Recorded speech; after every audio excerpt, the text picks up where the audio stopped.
Hoy día vamos a tener dos sesiones, dos charlas, de nuevo presentadas por dos muy destacadas mujeres.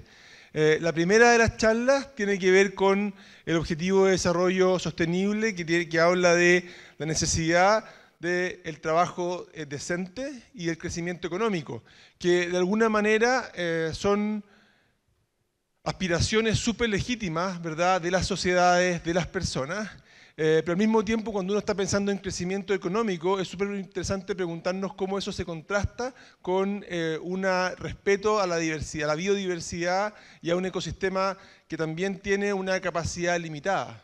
Entonces, ¿cuál es ese tipo de desarrollo que tenemos que apuntar, que es coherente con estas dos dimensiones? Tenemos una invitada de lujo, hoy día va a estar con nosotros Bárbara Figueroa. Bárbara es la presidenta de la Central Única de Trabajadores de Chile. Bárbara es profesora de filosofía y tiene estudios de psicología también, y ha aceptado participar y venir a conversar con nosotros. Así que por favor, Bárbara, somos todos oídos. Muchas gracias.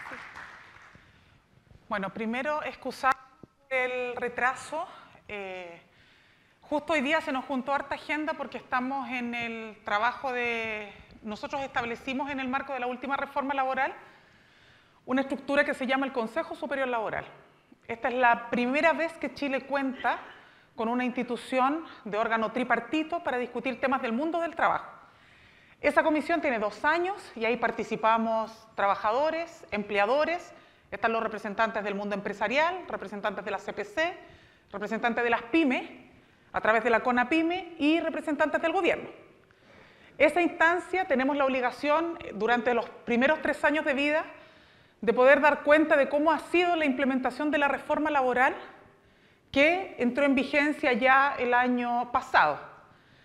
¿Por qué les cuento esto? Primero para excusarme del retraso, pero además porque tiene mucho que ver con los elementos centrales que les vamos a presentar. Esto no es un documento que he construido solamente yo, lo hemos trabajado con parte del equipo. De hecho, me acompaña el economista que trabaja conmigo, que trabaja en el equipo, que es Fernando Carmona, que está por ahí, allá está Fernando, que es parte del equipo con el que estamos construyendo todos estos análisis y estas reflexiones, como un esfuerzo también desde el mundo sindical de sacarnos un estigma.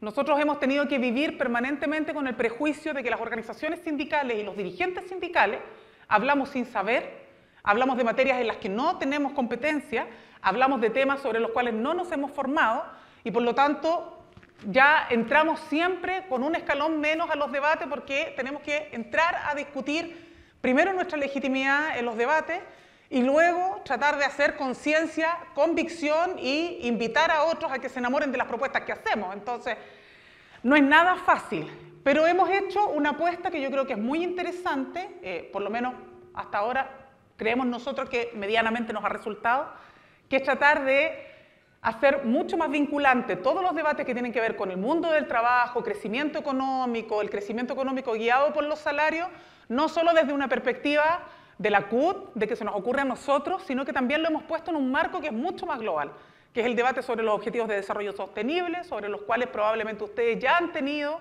inducciones y trabajos y comentarios, y eso vinculado también a algunos aspectos que para nosotros son muy relevantes que ha establecido la OIT en el marco de sus convenios internacionales, pero también hoy día, que es el centenario de la OIT, el 11 de abril se cumplieron los 100 años de esta institución y que es la única institución de Naciones Unidas de carácter tripartito y que es bien relevante en ese sentido para nosotros. ¿Sobre qué más o menos se nos ocurría a nosotros tenía que versar esta presentación? Cómo en el fondo nos invitamos y los invitamos desde la mirada de la CUT a reflexionar sobre la apuesta que nosotros hemos hecho sobre qué se tiene que entender por crecimiento económico en los países y de qué manera eso tiene que vincularse con el trabajo decente y por cierto que también con otras materias que tienen que ver con el bienestar social y otras. Para eso, el marco general con el que nosotros trabajamos, como les decía, son los instrumentos internacionales, aquellos que nos permiten tener pisos más sólidos o de alguna manera nos sacan de la trinchera, ¿no? No es lo mismo que yo diga, mira, se me ocurre que este debate debería ser importante, que cuando yo digo, mira, esto ya viene de alguna manera discutido y validado por órganos internacionales.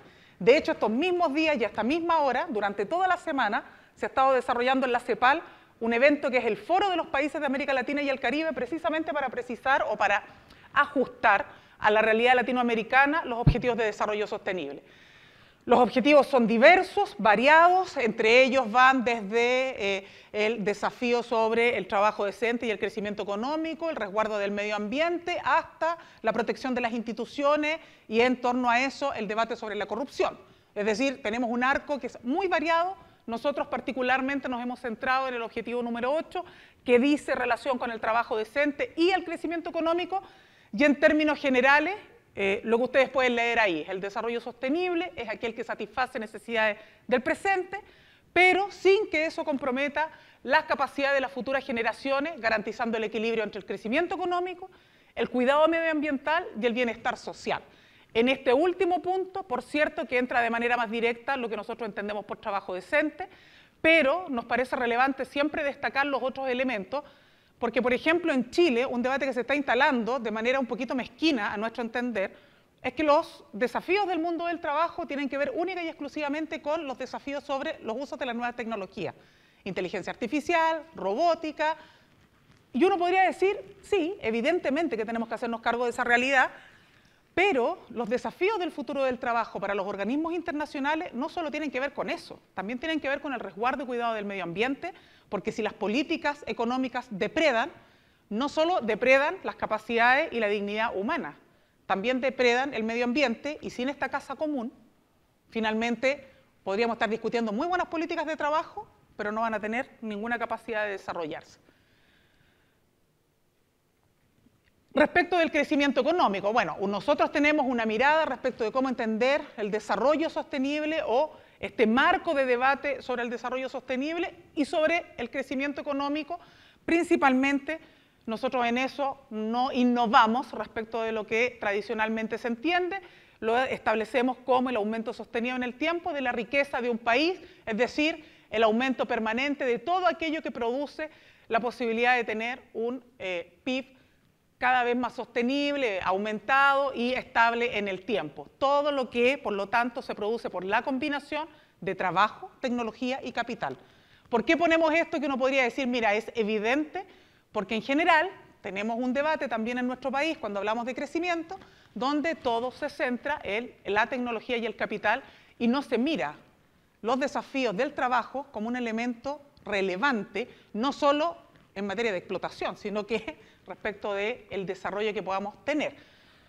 Y eso para la generación de productos y servicios.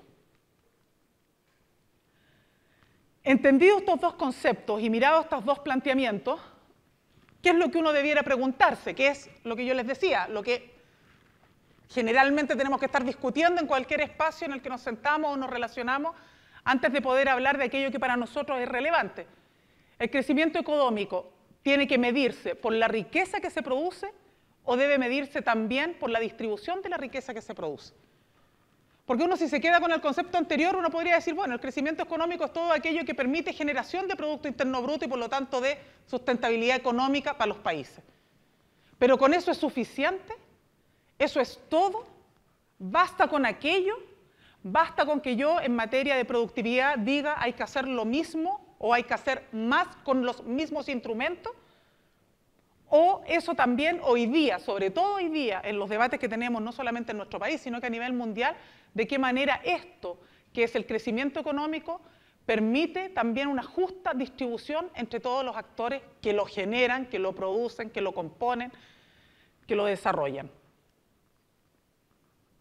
Y ahí la cita que probablemente algunos dicen es como el caballo de batalla del mundo sindical, desde una mirada del Nobel de Economía, el Joseph Stiglitz, las sociedades que tienen mayor igualdad son aquellas sociedades que también pueden crecer más rápido.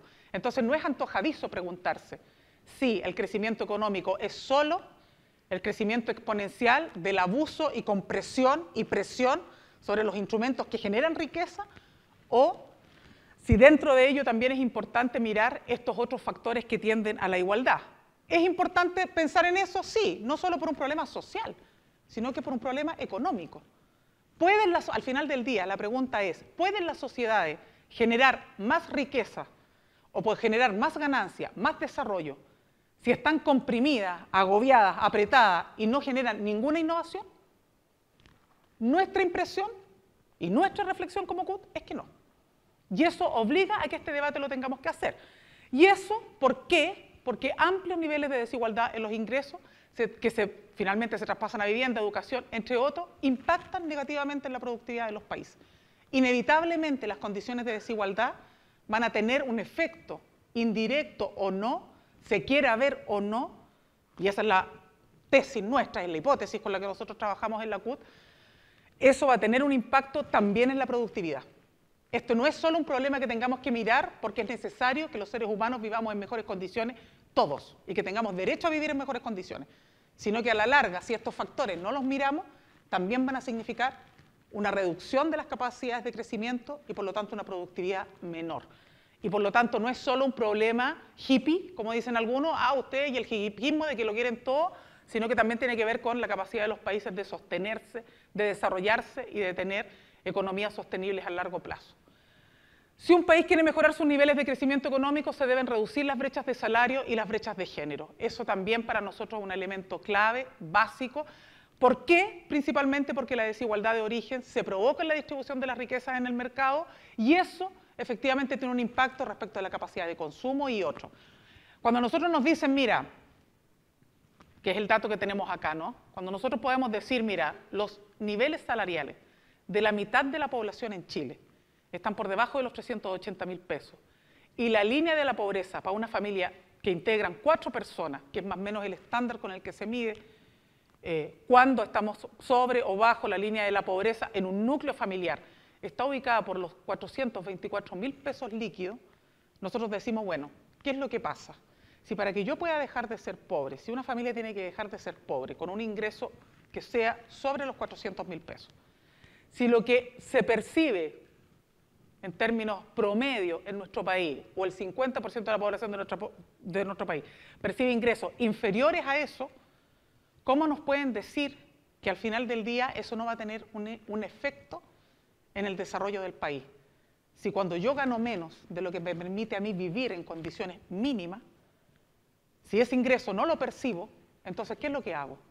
Tengo que vivir o a costa de deuda o tengo que vivir en una condición donde efectivamente mi capacidad de consumo es muy reducida. Si mi capacidad de consumo es muy reducida, finalmente eso también redunda en la capacidad de demandar y eso evidentemente que tiene un impacto en nosotros como familia, en primer lugar, porque nos empobrecemos, pero también tiene un impacto en el desarrollo del país, porque hay empresas, sobre todo empresas más pequeñas, que en un escenario como este se ven mucho más agobiadas, se ven mucho más comprimidas y probablemente con mucho más posibilidades de cierre de lo que existiría si es que las condiciones o el ciclo salarial de desarrollo de los ingresos salariales fuera mucho más estable y estuviera por sobre los estándares que hoy día tenemos. Ahora, eso, y en esto solamente un punto, eso efectivamente tiene que ver con brechas salariales y con brechas de género, sí, sobre todo en el caso de las brechas de género por el efecto que provoca la no incorporación de las mujeres al mundo del trabajo también en términos productivos. Sobre eso también vamos a dar una revisión. Pero hago el hincapié y hago la referencia porque también muchas veces se malentiende cuando nosotros planteamos los debates sobre la equidad de género, sobre la incorporación de la mujer al mundo del trabajo, y se tiende a suponer que detrás de eso lo que estamos planteando solamente es que se necesita más autonomía económica, que gracias a la autonomía económica las mujeres podemos terminar, por ejemplo, círculos de violencia o otras condiciones de vulnerabilidad, como que si la incorporación nuestra al mundo del trabajo no tuviera también un plus y un adicional para el desarrollo del país. Es como que en el fondo se entiende que nos hacen un favor si nos contratan. Entonces las contratamos, con eso nos transformamos en un país top, pero finalmente su incorporación al mundo del trabajo es lo mismo que si estuvieran los varones también incorporados. Entonces, en esas materias, al menos nosotros decimos hay que tener harto cuidado, porque según los datos, de la Comisión de Productividad, en la que tuvimos una participación indirecta. Nosotros no fuimos invitados a participar de la Comisión de Productividad, sin embargo, se le permitió a un representante que trabaja directamente con nosotros, que precisamente es Fernando, participar de ese espacio de la Comisión de Productividad. Y uno de los elementos claves que se señalaban en el informe que emanó la Comisión el año 2017 es que reducir la brecha de género, que significaba aumentar al 60% la incorporación de las mujeres al mundo del trabajo y por lo tanto aumentar en 900.000 mujeres la masa salarial, mejoraba el PIB o podría potencialmente mejorar el PIB en un 6%. ¿De qué estamos hablando detrás de esto? De la posibilidad de garantizar, por ejemplo, una política de salud universal, sin tope. Estamos hablando detrás de esto de políticas de, por ejemplo, más creación de hospitales. Estamos hablando detrás de esto de tener más y mejores políticas en educación. Ese es el impacto que tiene hablar de este tipo de cosas. Entonces, cuando ustedes les digan, o cuando uno escuche que nos tienen que hacer un favor a las mujeres al incorporarnos al mundo del trabajo, nunca se olviden de este dato, porque esta es la prueba más clara de que los países cuando no incorporan fuerza laboral femenina se limitan en su capacidad de crecimiento. No es solamente un problema de hacernos un favor. Ahora, claro, esto implica, o tiene que implicar también, una acción decidida respecto de estas brechas salariales, que están hoy día aún en un 31,7% de ingresos menores a los que perciben los hombres por labores de igual valor. Ahora, ¿por qué, pese a que nosotros tenemos una ley de igualdad salarial en nuestro país, no hemos logrado avanzar en esta línea? Principalmente porque la ley no tiene cómo discriminar cuando la diferencia salarial es producto de una condición de discriminación o otros factores. Y ese ha sido el gran debate que hemos tenido, porque uno dice, no, pero tenemos ley de igualdad salarial, ¿por qué esto no se ha podido ejecutar? Porque no es tan fácil, y uno tiene que tratar de establecer criterios lo más objetivos posible para que no hayan distorsiones a la hora de poder determinar. Y por cierto, como les decía, si tenemos solamente un 48,5% participando en el mercado laboral, eso tiene un impacto en el desarrollo y estos mecanismos son los que a nosotros nos permiten decir que, bueno, cualquier política que se pueda hacer en materia de incorporación de la mujer al mundo del trabajo tiene que mirar sustantivamente estos dos elementos como elementos clave a la hora de generar mayor equidad y mayor igualdad en la incorporación de hombres y mujeres al mundo del trabajo, si detrás de eso estamos entendiendo que la incorporación de las mujeres no es solo una política social, sino que es principalmente una política de desarrollo económico y de crecimiento y potencial desarrollo del país. Esto simplemente para graficar que todo el debate anterior, que todo el debate respecto de las brechas de género, que todo el debate respecto de cómo los salarios no aumentan, están estancados y por lo tanto estamos muy por debajo de lo que nos permita tener ingresos que nos permitan superar la pobreza y a partir de eso entonces poder tener mayor capacidad de consumo y poder tener un despliegue mayor en la sociedad. ¿En qué redunda? Redunda en que al final del día eso permite que se siga sosteniendo como gran soporte del desarrollo en nuestro país fuentes como esta y que son similares en muchas partes del mundo, lamentablemente, ¿no? Que finalmente esto sigue beneficiando a un sector que es el sector más privilegiado de la sociedad, en desmedro de la inmensa mayoría. Y por lo tanto tenemos que el 1% más rico de la población participa muy sustantivamente por sobre el 99%, que es más pobre en la distribución de las riquezas y las ganancias generadas a nivel mundial.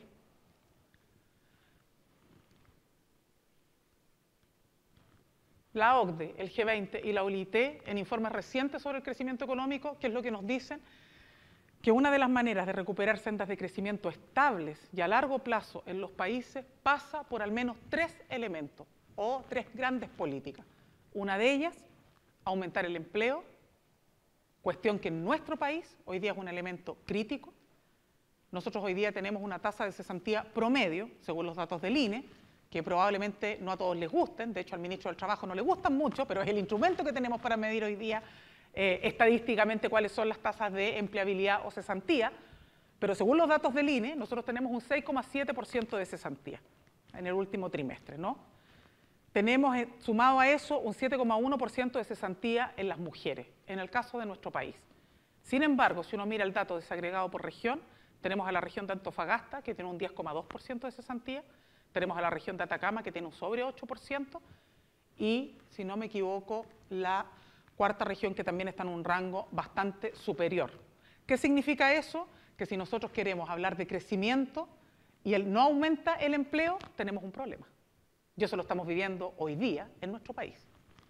Lo segundo, mejorar la calidad del empleo. Lamentablemente, lo que estamos viendo en términos de tendencia es que las políticas que se están desarrollando, los proyectos de ley que se han ingresado al Parlamento, más que nivelar hacia arriba la calidad del empleo, la nivelan hacia abajo con una precarización de los puestos de trabajo. Probablemente porque a ustedes les toque más, conocerán del Estatuto del Estudiante Joven, que es una de las iniciativas que presentó el gobierno a tramitación, que ya avanzó en la Cámara de Diputados, que está hoy día en el Senado. Ese proyecto de ley, si bien lo que permite es darle la garantía a los jóvenes estudiantes de poder incorporarse al mundo del trabajo, complementar con eso ingresos familiares y por lo tanto sostenerse para poder estudiar, es una iniciativa que nosotros hemos criticado no porque los estudiantes no puedan trabajar, sino que por el peligro que reviste que un puesto de trabajo que hoy día ocupa un trabajador o trabajadora, principalmente en el área de servicios, y que hoy día ya es un puesto de trabajo vulnerable, con estas políticas se vulnere más. Porque mañana, cualquiera de ustedes que hoy día pueda estar trabajando en una de esas áreas y que está estudiando, su proyección en la vida no es estar toda la vida en ese trabajo de servicio. Su proyección es hacer un tránsito. Hoy día me muevo acá, tengo un poco más de ingreso, tengo un poco más de lucas y luego me dedicaré a lo que estudié. Sea cual sea el formato de aquello, sea un trabajo formal, sea informal, sea una relación en términos de emprendimiento, pero quiero hacer un tránsito. Bueno, el problema de eso es que mientras ustedes hacen el tránsito, después de ese puesto de trabajo, lo va a tener que seguir ocupando alguien, y ese alguien, si no tiene estudio, si no hace el tránsito que hacen ustedes, entonces va a estar en una condición de detrimento. Y va a entrar a un puesto de trabajo mucho más precarizado. Y este es el debate que nosotros hemos tratado de dar respecto de esa materia. Porque eso, ¿qué es lo que hace? Es no hacerse cargo de la calidad del empleo, es nivelar hacia abajo. Y lo tercero, obviamente, aumentar los salarios. Parte de la calidad del empleo se mide por el aumento de los salarios. No es lo único, ¿ah? En esto también hay mucho mito respecto de que la pequeñez del debate del mundo del trabajo simplemente es que a mí me paguen más. O sea, hoy día se tuvo que paralizar una faena porque falleció un trabajador. Eso no se paga con plata. La vida no se paga con plata. Entonces, el trabajo decente no es solo que a mí me paguen lo justo, pero es importante, tiene un ámbito relevante. Pero hago esta salvedad porque muchas veces se tiende a creer que la calidad del empleo se mide única y exclusivamente por el aumento salarial, y si bien eso es necesario abordarlo, el trabajo decente también implica condiciones de seguridad y salud en el trabajo, posibilidad de que yo me capacite, de que yo me forme, de que siga estudiando. O sea, tiene una serie de otros elementos que le dan mucho más riqueza al debate de lo que tradicionalmente se trata de instalar. Y esto, efectivamente, estas materias, tener una política proempleo efectiva y no esconder los datos sobre el desempleo, hacerse cargo de mejorar la calidad de este y el aumento de los salarios, son materias que tienen que ver principalmente con el debate del trabajo decente para tener un crecimiento sostenible. Esto es lo mismo que cuando nosotros decimos que necesitamos cuidar y resguardar el planeta y por lo tanto medidas más decididas en materia del cambio climático. Bueno, es lo mismo en este aspecto. Si no nos hacemos cargo de estas materias en materia laboral o del mundo del trabajo, también vamos a tener a la larga una crisis social de proporciones, porque vamos a tener un crecimiento exponencial de la pobreza, un empobrecimiento de las capas medias, y eso puede significar no solo una situación dramática para quien la vive, sino que también una situación de conflicto social súper importante para el desarrollo del país. Trabajo decente, la definición simplemente para que ustedes la puedan guardar, pero que en el fondo es lo que uno trata de, esto es como un dogma con el que nosotros andamos para todos lados. Cuidado con entender que el trabajo decente es única y exclusivamente el debate salarial. Ese es un tema muy relevante, pero no es lo único, y por lo tanto, más que nada, dejarles ahí el registro de cuál es la definición. Esta definición surge como una definición de la OIT, es una definición que hoy día se ha estandarizado, es una definición que surge en la década del 2000, Y es una definición que además tiene una particularidad, porque quien la construye, siendo director general de la OIT, es un chileno, que es Juan Somavía. Y él fue el que, siendo director general de la OIT, permitió que se avanzara en la construcción de un concepto del trabajo mucho más integral y que hoy día está, yo diría que asumido prácticamente en un 100% por todas las instituciones multilaterales y también probablemente en el ámbito de la OIT, la contraparte empresarial hoy día esto lo ha asumido con mucha más propiedad que lo asumían hace algunos años atrás. A mí me gana la tecnología, entonces se me pasan las láminas, pero lo mismo, ¿no? Cómo nosotros entendemos este debate en el marco de los procesos que se han desarrollado de debate nacional, simplemente para reforzar la idea de que el crecimiento económico guiado por la demanda, guiado por los salarios, es probablemente el debate pendiente que tenemos en nuestro país. Y yo digo pendiente porque no es que no lo queramos ver, no es que no entendamos que esto tenemos que discutirlo. Si el problema es cómo pugnan las fuerzas, los sectores, los poderes, para que finalmente estos debates no se puedan instalar con toda la potencia que se requiere. Ahora, para nosotros es extremadamente necesario que se entienda que el crecimiento económico que es guiado por las ganancias salariales es aquel que va a mejorar el crecimiento económico para que también mejore la productividad y por lo tanto no se trata de decir derechos versus productividad, derechos versus productividad o crecimiento del país.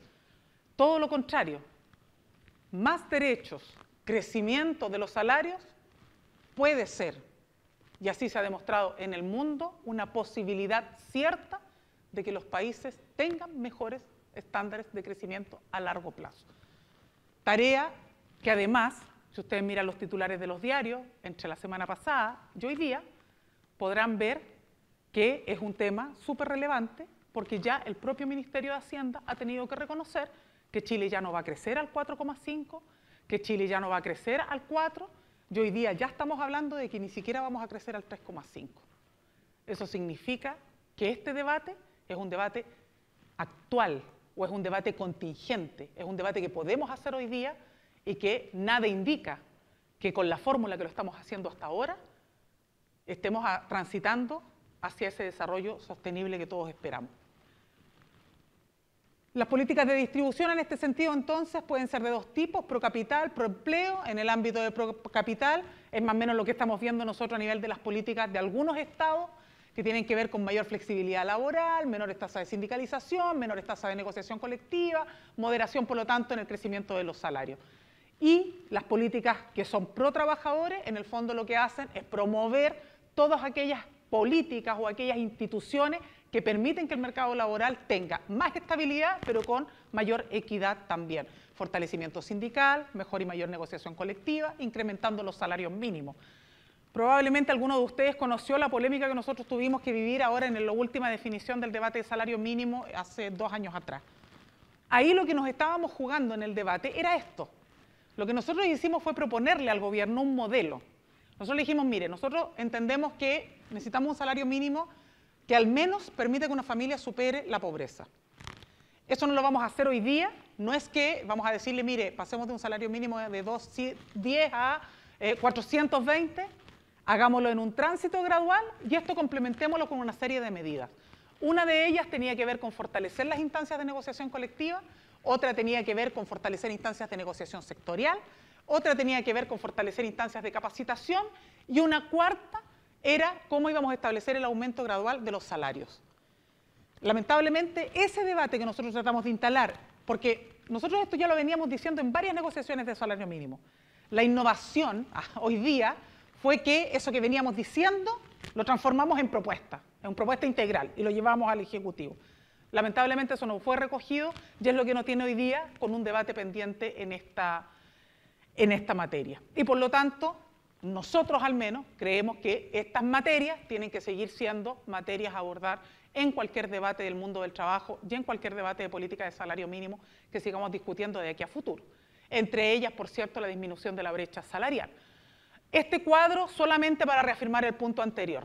Cuando uno dice, mira, vamos a tener medidas pro capital o medidas pro trabajador, y por lo tanto vamos a tener entonces un crecimiento sostenido y políticas de salario mínimo mucho más coincidentes con una mirada a largo plazo que impactan el crecimiento versus estas otras medidas de flexibilidad, lo que terminamos teniendo es que mientras más aumentan las políticas de flexibilidad, que es lo que hemos vivido en los últimos 20, 30 años en nuestro país, lo que terminamos viendo es que la masa salarial disminuye y eso tiene un impacto fatal, no solo por el drama, yo insisto, no solo por el drama de las condiciones en las que tú te puedes desempeñar o las condiciones en las que tú estás viviendo, sino que también porque eso finalmente significa mayores niveles de endeudamiento, incapacidad entonces de darle más dinamismo a la economía, y eso al final del día nos perjudica a todos, porque detrás de esto hay políticas que no se pueden hacer porque no tenemos mayor capacidad de crecimiento.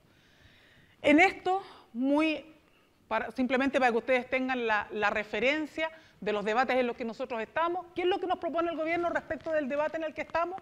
Reforma de pensiones, que a nuestro juicio no se hace cargo del debate de seguridad social, fortalece el sistema de capitalización individual y con eso pone en los hombros nuestros la responsabilidad de garantizar la posibilidad de una pensión justa cuando no somos nosotros los que decidimos cómo se estructura y cómo se mueve el mercado laboral. Por lo tanto, es súper injusto que me digan a mí que no tengo ninguna opción de decidir cómo se regula el mercado laboral. Tú tienes que hacerte cargo con tu salario de tu futuro sin que el Estado en esto juegue ningún rol. Respecto de la reforma a la salud, nosotros también tenemos una mirada crítica del proyecto que se está iniciando o que se va a iniciar en tramitación.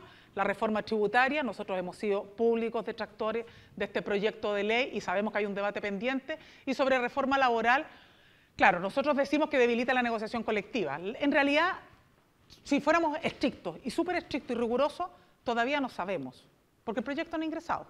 Por lo tanto, uno podría decir, ya, pero se están pasando para la punta ustedes en la CUT y le están poniendo al tiro un título que no saben. Sí, es cierto, porque la reforma no ha ingresado. La reforma dicen, ya, es como el cuento del lobo. Viene el lobo y resulta que ahora tampoco, que se va a aplazar, que no sé qué, llevamos un año esa discusión. Pero lo que lamentablemente nosotros percibimos es que en las otras iniciativas, teletrabajo, estatuto del estudiante joven, si la tendencia es a incorporar medidas que flexibilicen más, nada indica que en materia del debate de reforma laboral no vayamos a estar enfrentando el mismo escenario. Y es por eso que nosotros nos atrevemos a decir que eso puede tener un impacto negativo en materia de la negociación colectiva y del fortalecimiento de la contraparte sindical, finalmente. Si este debate, para que yo pueda generar mayores políticas de equidad, no puedo tener al Estado metido en todos lados. O sea, yo no puedo pretender que el Estado sea el que venga a cada negociación colectiva que yo desarrollo a nivel del país. Eso no va a ocurrir. Pero lo que sí el Estado puede hacer es darnos igualdad de condiciones a las contrapartes para este debate. Y eso es lo que todavía en Chile no tenemos. Y ese es el problema. Yo no le puedo pedir al Estado que venga a resolver por mí todo, porque yo no quiero un papá Estado que venga a resolver mi relación laboral. Para eso existen sindicatos, para eso existe contraparte empleadora organizada. Pero lo que el Estado no puede hacer es que en todo aquello que no está en mi posibilidad, ni en la del empleador, resolver política pública, él esté ausente. Y lamentablemente, en pensiones, en materia de salud y en materia tributaria, no es ni la CPC ni es la CUT la que puede resolver. Es el Estado el que está llamado a tener una buena política pública. Y si el Estado me dice, yo no quiero una negociación colectiva fortalecida, yo no quiero negociación ramal y tampoco quiero ser parte de la definición de la seguridad social, del sistema público de salud, entonces claro, ahí uno dice, estamos en un problema que no es solamente un problema a nivel local o a nivel de relación conmigo, es un problema un poquitito más estructural y eso es parte de los debates que, por ejemplo, a la CUT le han llevado a decir que esto tiene que ir vinculado a un debate sobre nueva constitución y nuevas instituciones, porque finalmente hay un montón de estas materias que si no las enfrentamos de esa manera, no las vamos a poder resolver, por mucha voluntad incluso que tengamos a veces las contrapartes para avanzar. ¿Qué fue lo que nos dijo? Porque uno dice, ya, bueno, ya, pero esto se le ocurre a ustedes la CUT tienen esta mirada y otros que tienen otra mirada y punto. Y por lo tanto ahí que gane el más mejor. Nosotros decimos, sí, está bien, puede uno decir eso, pero ¿qué es lo que nos dicen otros organismos? Ya, no es la OIT, no es la CEPAL, ya. ¿Qué nos dice la OCDE? La OCDE nos dijo que las clases medias en los países desarrollados han ido retrocediendo.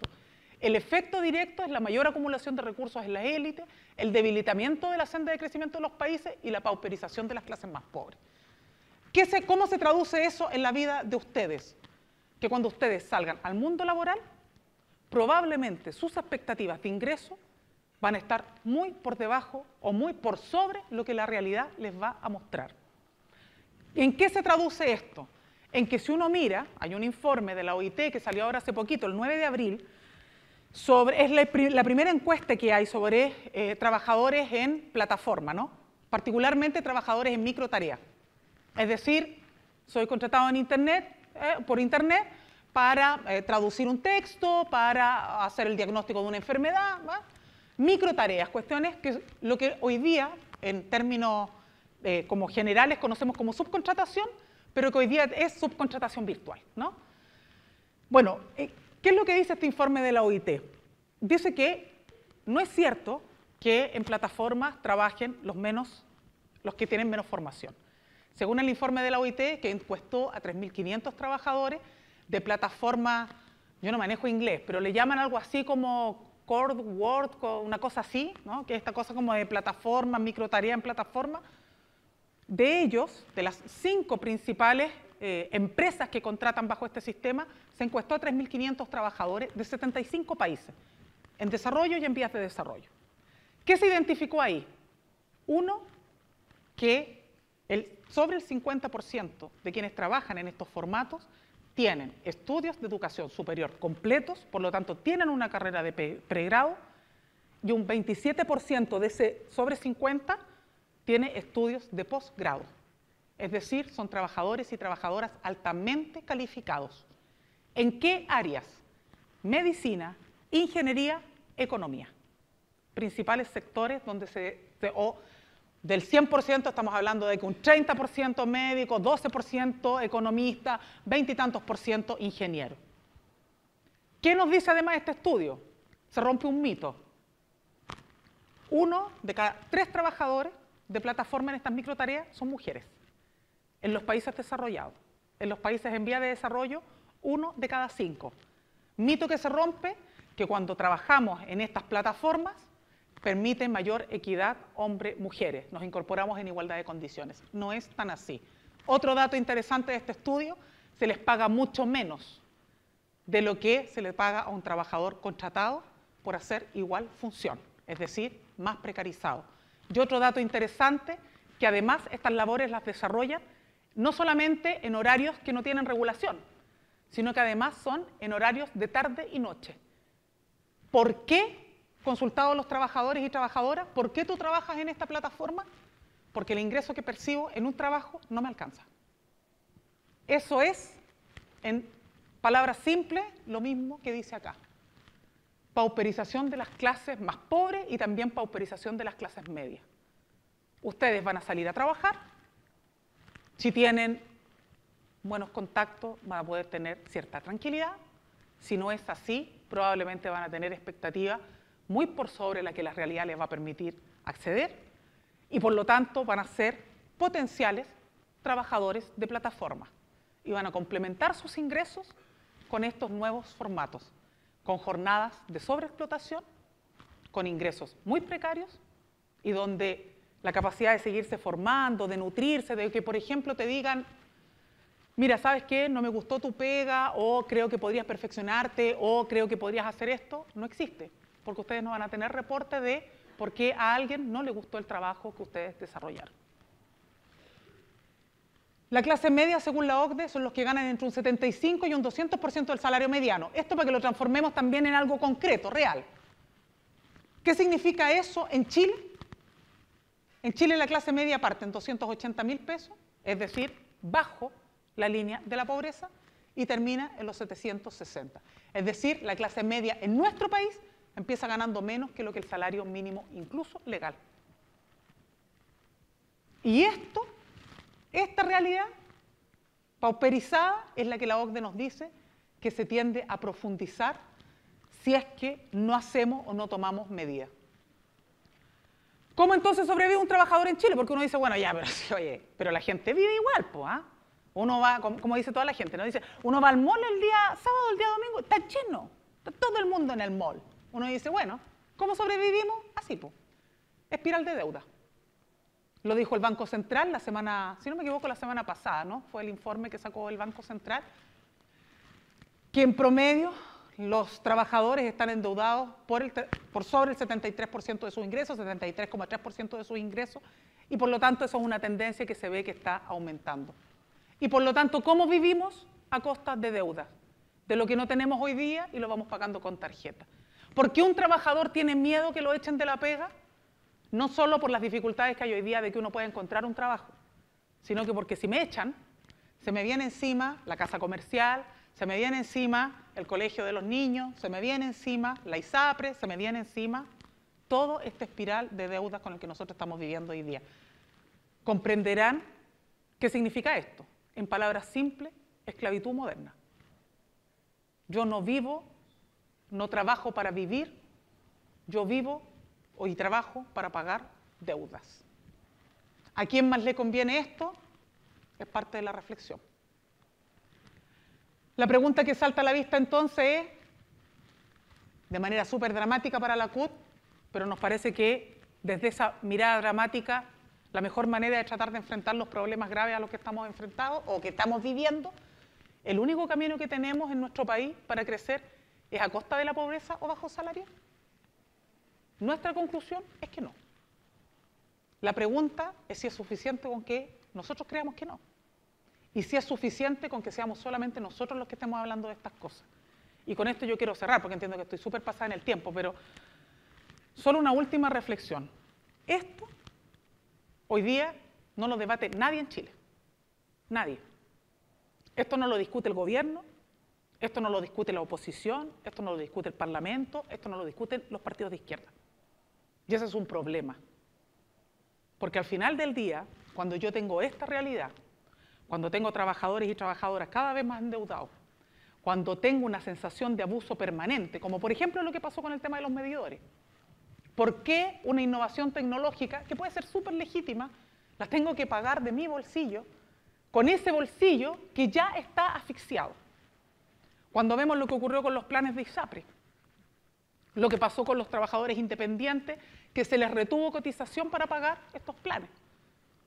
Esa sensación de abuso, más el agobio y el temor a las condiciones de vida que nosotros enfrentamos, puede derivar no solamente en rabia, porque uno dice ya, pero con esto la gente se enoja, se molesta, la pasa mal, sí, pero también puede generar altos niveles de apatía. Y al final del día, ¿qué es lo que puede ocurrir?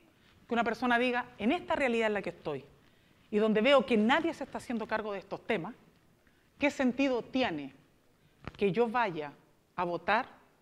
¿Qué sentido tiene que yo participe de los debates cívicos? ¿Qué sentido tiene si al final del día esto nadie lo está discutiendo? Ese escenario es el peor escenario para cualquier país, porque eso debilita la democracia, eso debilita la legitimidad de las instituciones y de las autoridades, y eso al final del día confronta. Y muchos nos dicen, la gente no quiere conflicto. Sí, la gente no quiere conflicto. A nosotros no nos gusta andar en huelga, porque la huelga es un costo, es un sacrificio. Es un sacrificio para uno y para las familias. Esto no es un deporte, no es que uno se levante y diga, ¡ah, qué rico, voy a ir a una huelga! La voy a pasar la... No, la pasan mal los trabajadores cuando se van a huelga. ¿Por qué tenemos que llegar a eso? Porque no se escucha. ¿Por qué nosotros nos hemos tenido que movilizar? Porque esto no se escucha. Y no lo escucha nadie. No es que no lo escuche un sector, no lo está escuchando nadie. Y eso es un problema. Es un problema para la democracia, es un problema para el desarrollo del país y es un problema para todas las políticas que se quieran pensar en el largo plazo. Vamos a discutir y vamos a tener una APEC 2019 en noviembre. Vamos a tener la COP25. Pueden salir grandes conclusiones de ahí. Y en ese mismo territorio donde esos grandes debates se van a estar dando, estamos viviendo con una población que más del 50% de ella no puede decir que con su ingreso dejó de ser pobre. Ese es el drama social y esa es la realidad que al menos nosotros vemos de este Chile hermoso, maravilloso, pero que tiene esta realidad cursando. La invitación que nosotros les queremos hacer no es a que compartan lo que nosotros les decimos. Mírennos críticamente, pero la invitación es a que incorporen este debate también. Porque nada de lo que queramos hacer en materia de sostenibilidad, de desarrollo, de desafíos hacia adelante, se va a poder abordar de verdad si no nos metemos en estos temas. Y la invitación es a que lo hagamos, con sus miradas, con sus perspectivas, con sus experiencias, que a lo mejor son muy distintas y pueden ser muy distantes de lo que uno les cuenta. Pero que al menos nos metamos en estos debates, porque como les digo, hoy día nadie, excepto el mundo sindical, está hablando de estas cuestiones. Y cuando eso ocurre en los países, eso ya es algo tremendamente preocupante. Porque si en Chile somos 17 millones, en el mundo privado somos 5 millones de trabajadores, un poquito más, incluido el sector público, somos 7, casi 8 millones. O sea, estamos hablando de más de la mitad de la población. O sea, este debate que no se hace es negarle este debate a más de la mitad de la población de nuestro país. Si eso no es preocupante, nosotros al menos desde la CUT decimos, no sabemos qué es preocupante. Y entonces después de eso, que no nos extrañe los suicidios, que no nos extrañen los niveles de enfermedad de salud mental, que no nos extrañe, porque detrás de eso está todo este drama social. Cuando ya no tengo ninguna otra escapatoria, lo único que me queda es la línea del metro. Entonces el problema no es pongamos más barreras, para que la gente no se tire. O lo que pasó el otro día, a mí me tocó estar justo en Quilín, hace un par de semanas atrás, cuando se produjo cuando un trabajador, una persona se lanzó a la línea del metro. Y efectivamente lo que uno escuchaba era en algunos la rabia de que, pucha, casi que, ¿por qué hasta ahora? ¿Por qué no hay un horario para decir a esta hora usted sí puede porque no hay tanta gente en la línea del metro? Claro, uno dice, chuta, que somos insensibles, pero al final del día también uno dice que hay mecanismos de defensa operando. Aquel que dice eso lo está diciendo no porque sea insensible, porque no le importe, es porque de alguna manera tiene temor a verse reflejado en una situación así. Y eso, de verdad que yo creo que debe ponernos un poquitito más en alerta respecto de los fenómenos que estamos viviendo. Eso, muchas gracias y perdón.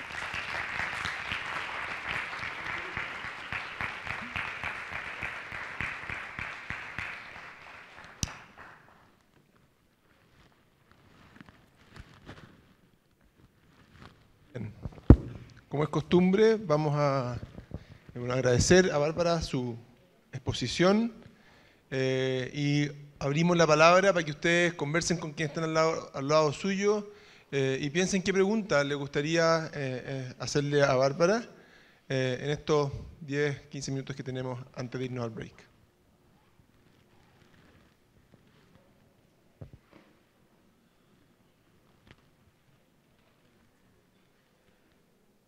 Me pasé el tiempo. Un poquito. Perdón.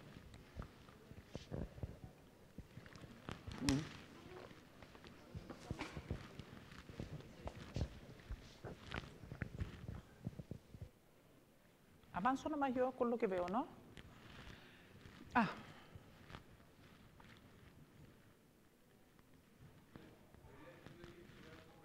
Ya. Ya. Bueno.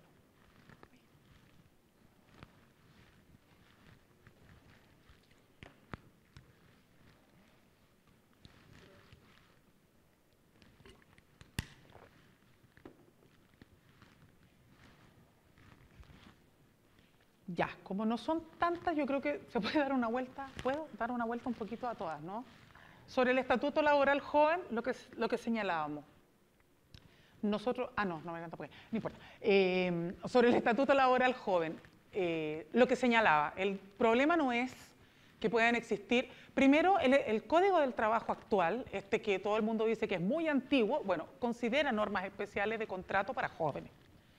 Por lo tanto, hay espacio ya en la actual legislación para que uno pudiera establecer formatos de contratación ad hoc, sin necesidad de establecer un estatuto particular. Lo que nosotros entendemos que se ha hecho en el Senado es que el Senado corrigió aspectos del proyecto, incluso el gobierno se comprometió a incorporar las materias en el Código del Trabajo y no hacerlo como un estatuto ad hoc. Sin embargo, nosotros insistimos en el debate de fondo. El problema no es que los jóvenes no puedan trabajar, el problema es que eso se haga siempre resguardando que el puesto de trabajo al que están accediendo no se va a precarizar. Porque los trabajadores pasan, el puesto de trabajo queda. Bueno, hay puestos de trabajo que van a desaparecer por el uso de las tecnologías, pero ya, haciendo ese paréntesis, Puestos de trabajo, sí, pero transitan las personas por ahí. El puesto de trabajo queda. Si el puesto de trabajo se precariza, ese es un problema. Porque sobre texto de lo que nosotros denominamos el rostro humano, ponerle rostro humano al debate de la empleabilidad. No, mira, vamos a hacer un estatuto ad hoc para los adultos mayores, porque tienen todas sus capacidades y quieren seguir trabajando. Vamos a hacer un estatuto ad hoc para los jóvenes estudiantes. Bueno, nosotros decimos sí, siempre y cuando todos esos debates no quiten derechos. ¿Por qué? Porque, por ejemplo, en el caso del estatuto joven, 3 materias que estaban contenidas ahí son muy peligrosas. Una, la edad. De los 24 años que originalmente consideraba el proyecto, se aumentó a 28. Esa fue una moción parlamentaria. Nosotros dijimos, cuidado, porque estamos abriendo una puerta demasiado ancha para que esto entonces ya después pueda quedar muy a la buena de Dios, y eso es peligroso. Por lo tanto, nosotros compartimos el criterio de que esto tiene que ser restrictivo. Lo segundo, la jornada.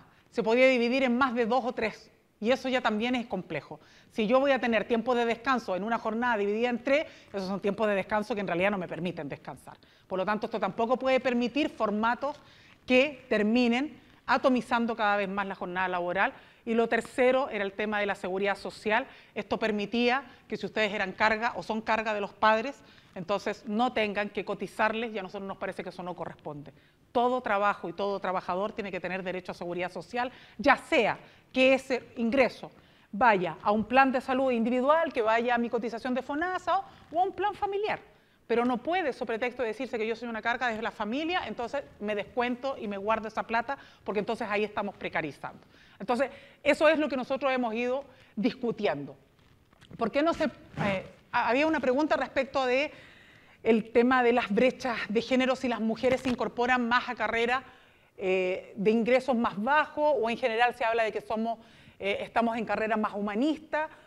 Mira, ahí hay un debate que es bien interesante. Nosotros vimos con el Observatorio Laboral de la Región Metropolitana que no solamente teníamos la distorsión respecto de trabajador hombre-mujer que cumplen la misma función y que ganan diferentes salarios, sino que efectivamente tenemos un problema bien complejo, porque, por ejemplo, en la región metropolitana, la profesión peor pagada o la profesión que tiene más bajos ingresos es la educación inicial, educación parvularia. Y eso es porque es una profesión eminentemente femenina. En el ámbito docente somos principalmente mujeres, sobre el 75% somos mujeres las que nos desempeñamos, y en el ámbito de la educación inicial, que es la educación parvularia, eso aumenta un 80-85%.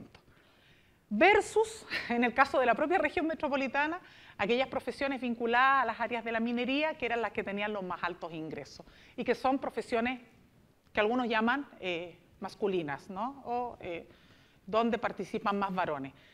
Efectivamente, ahí tenemos un debate, porque ahí ya no es un problema solo de brechas de género, sino que es de valorización del trabajo y de extensión de labores profesionales como que si fueran labores que obligatoriamente debemos cumplir las mujeres. En el caso de la educación inicial es muy evidente.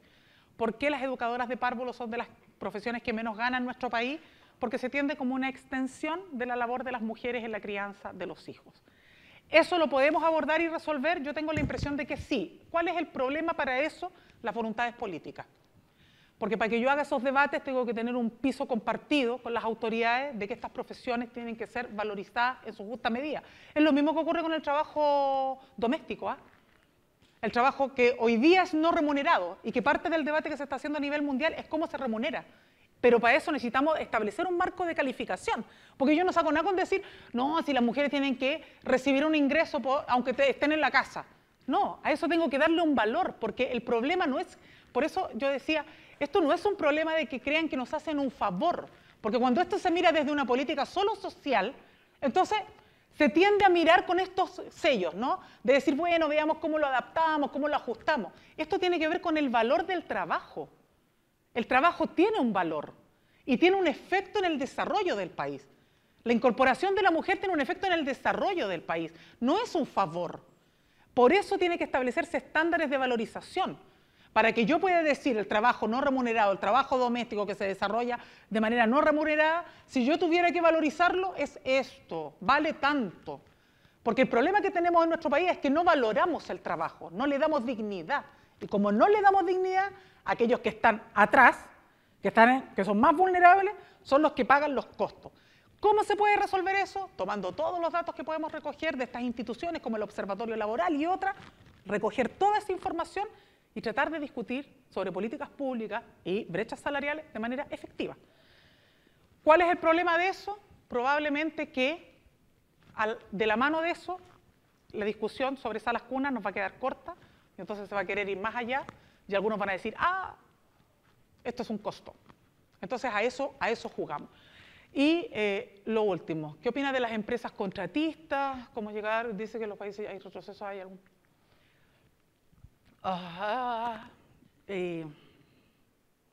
¿Es posible crecer por limitaciones ecológicas? No.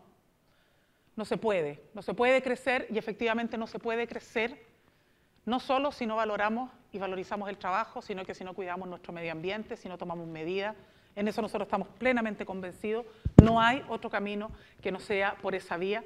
Pero al final, todo eso, esto es los países desarrollados, qué es lo que pasa con estas problemáticas que no se abordan, si afecta más de la mitad de la población, todo esto al final del día, chiquillos, chiquillas, ¿en dónde topa? ¿Por qué no logramos avanzar? ¿Por qué no se logran poner en el centro del debate? Porque ahí juega la política. Ahí ya dejó de jugar el terreno de los argumentos y de la capacidad técnica. Aquí pueden haber tremendos y sendos estudios y vamos a encontrar para un lado y para el otro y con el mismo nivel de validez. No es que yo pueda desconocer un estudio si es riguroso porque la conclusión no me gusta. No, no es así. Va a haber mucho insumo. Pero ¿qué es lo que hace el peso específico al final? La definición política. Y el problema que tenemos en Chile es que esa definición política, y había uno que preguntaba sobre Penta, Soquimich, está muy cooptada.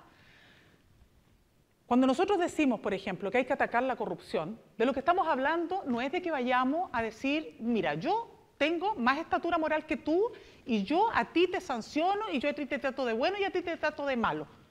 Cuando nosotros decimos que hay que combatir la corrupción es porque las instituciones, si no tienen legitimidad, si no son sólidas, si no están limpias del cohecho, pierden fuerza. Y cuando las instituciones pierden fuerza, la política pierde fuerza. Y cuando la política pierde fuerza, terminamos funcionando en el debate según quién más sale en la tele, según quién se gana una portada de un diario, según quién es el más polémico, pero no hablando de las cosas que le importan a la mayoría de los chilenos. Yo he estado en 3 eventos al menos. En 3 eventos estuvimos en la cuenta del CENSE. Y ahí, así, un escenario que uno no podría decir, oye, no, pucha, ahí había pura gente de la CUT. No, un escenario súper abierto. Se consultó, ¿cuál es su mayor temor? La primera gran preocupación de los trabajadores, miedo a perder el empleo. Estaba el otro día con los dirigentes de un sindicato de la TAM y me decían que el gerente de recursos humanos, muy sorprendido, le había dicho que él le parecía insólito que en el marco de la aplicación de un instrumento que se llama ISTAS 21, que es un instrumento para medir riesgos psicosociales en el espacio laboral, y que por lo tanto mide los niveles de depresión, de estrés y los factores del ambiente laboral que impactan en ello, decía que cómo era posible que le llamaba tanto la atención que uno de los mayores temores que habían planteado los trabajadores era el miedo a perder el empleo. Y él lo decía así casi como que, oye, que son malagradecidos estos gallos, ¿cómo se preocupan de eso si están trabajando? Y tuvimos la otra vez una experiencia también en un seminario donde surgía el tema. O sea, el temor a quedar cesante, a no tener ingresos, es una cuestión que está golpeando fuerte en Chile. Golpea duro. Y no es porque tengamos empleo súper cachilupi. Es porque si no tengo ese ingreso, mi vida se va a la porquería. Estamos en un ambiente más académico, por eso, pero comprenderán que si tuviera que hablar en otros términos, diría otro tipo de palabras, por las que además en algún momento fui muy cuestionada, entonces también aprendí que tengo que hablar sin garabato. Sin garabato. No le corresponde a la niña hablar con garabato. Pero lo que les trato de decir es que es tan dramático esto, que uno dice, bueno, pero ¿por qué esto no se aborda? ¿Por qué esto no hace titulares? Y en Chile hoy día algunos se acostumbraron a que el debate es de titular. No importa si lo que estoy diciendo es relevante, no importa si esto es lo que le importa a la ciudadanía, no importa eso. Lo importante es que esto va a salir en un medio, lo importante es que esto me va a hacer famoso en Twitter, lo importante es que voy a ser influencer, lo importante es que voy a hacer esto. Y ahí tenemos una embarrada. Ahí tenemos una embarrada. Entonces, para nosotros el debate de la política y la importancia que tiene la política es esa. Que cuando no existe ese piso mínimo común que nos congregue a todos para hacer los debates desde la diferencia, entonces nos gana el exitismo, nos gana la farándula, nos gana la pantalla, y eso es peligroso. Ahora, eso significa, ¿por qué ningún sector político representa a la CUT y sus demandas? Yo no sé si no es que no nos representen. A veces sí. Por ejemplo, se trató de discutir a inicio de año, con esto voy terminando, el debate sobre indemnización. Que el gobierno dijo, ay, ya igual, son vacaciones, estamos todos más relajados. Oye, ¿por qué no le reducimos la indemnización al 50% a los trabajadores? Nosotros, obviamente, ¡pin!, se nos pararon los pelos, salimos con todo a decir, oiga, ¿cómo se le ocurre? Y casi todos los partidos fueron rápidamente y tajantes en decir, no, esto no puede ocurrir. Entonces, a veces hay materias que efectivamente convocan, sensibilizan, juegan un rol, pero claro, como no son persistentes esos debates, como no están en el día a día, como no se sienten como parte de la necesidad cotidiana, entonces se los terminan comiendo. Yo saludo harto una iniciativa que se está discutiendo hoy día y espero que avance, efectivamente, que es el proyecto de ley que presentó Camila Vallejo sobre el tema de las 40 horas. Yo les quiero decir que incluso nosotros tenemos sindicatos que en sus negociaciones colectivas tienen jornadas menores a las 40 horas. O sea, si nosotros quisiéramos ser choros en ese debate, podríamos decir, mira, esto incluso es poco, y podríamos decir, vamos por más. Pero ¿por qué nos parece interesante el debate que se ha instalado ahí? Uno, porque es de las pocas iniciativas que tiene que ver con hacerse cargo del debate laboral, pero además porque es una mirada que es bastante integral, porque es decir, mira, la gente, y es súper simple, si yo le digo a un trabajador, tú te demoras más de 2 horas en llegar de tu trabajo a la casa y de la casa al trabajo, y por lo tanto es tiempo que pierdes con tu familia. Si tú llegas cansado y agobiado, no vas a tener ganas ni tiempo de querer estar y compartir y dedicarte a hacer tareas con tus niños o lo que sea. ¿Por qué no apostamos entonces a reducir la jornada y a buscar más tiempo para ti y tu familia sin que eso signifique disminución del salario? Eso es valorizar el trabajo, darle dignidad. Ese es un debate muy bonito. Ojalá avance. Y ahí hay disposición de los sectores a avanzar. Pero tiene que ver con ese gran valor, que es decir, mira, el trabajo no es solo la plata, el trabajo también es el derecho a tener tiempo libre para compartir con mi familia, para compartir con los míos y para no estar determinado por el exitismo y el consumismo y la lógica de la deuda que me pilla. Entonces, yo tengo la impresión de que el problema acá no es que los políticos no quieran asumir estos debates, el problema es nuestro. Cómo los actores sociales somos capaces de hacer extremadamente pedagógicos y persistentes en ir a decirle a nuestras instituciones y a nuestros partidos, esto tienen que abordarlo, porque si no, vamos a entrar en una espiral de conflicto y de sufrimiento que es dramático. Y ahí yo diría que más que solo pedirle a los partidos, la invitación sigue siendo a que nos ayudemos en ese esfuerzo.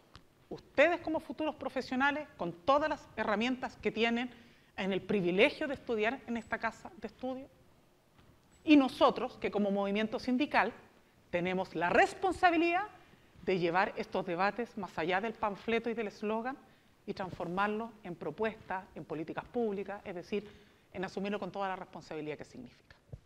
Yo me quedaría con ese mensaje. Muchas gracias.